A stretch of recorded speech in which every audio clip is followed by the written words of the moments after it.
Rest by journalist Margaret Brennan on the merits of the 2015 Iran deal. Former Secretary of State John Kerry blamed the national media for not focusing on President Trump's false statements about the deal.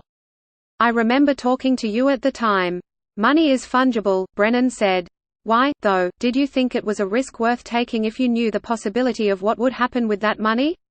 "First of all, Margaret, you are an expert in this," Kerry responded. "You were there. You know the president's tweet is a lie. The president tweeted this morning because I am coming on the show, and he knew you would ask the question. Or would push you to ask the question. You and the media, I think, need to call a lie a lie." The United States' relations with Iran have been front of mind for political pundits and lawmakers in recent weeks following Trump's decision to kill top Iranian General Qasem Soleimani. Iran has vowed to avenge Soleiman's death and last week launched a series of missile attacks on a pair of U.S. Iraqi airbases.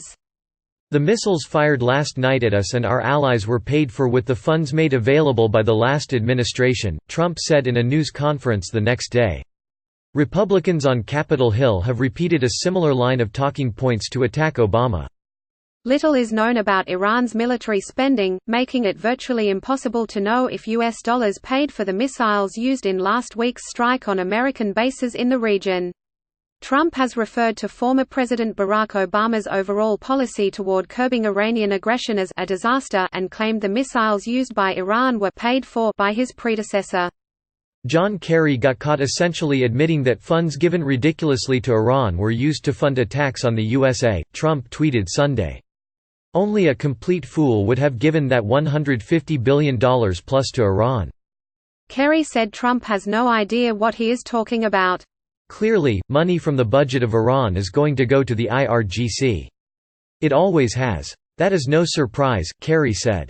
"The truth is, and President Trump, well, he probably doesn't know this, his own Defense Intelligence Agency, in 2017, testified to the Congress that very, very little money actually went to the IRGC at all." The president appears to have been referring to Obama's 2015 claim about Iran having $150 billion parked outside the country. However, experts have said the quantity of the assets the deal made available to Iran was actually much lower, with some ballparking at around $50 billion to $60 billion. Additionally, Obama sent $1.7 billion in cash to Iran to pay for a decades-old arbitration claim between the two nations. Iran agreed to release 4 American prisoners in exchange for the payment delivered on January 17, 2016.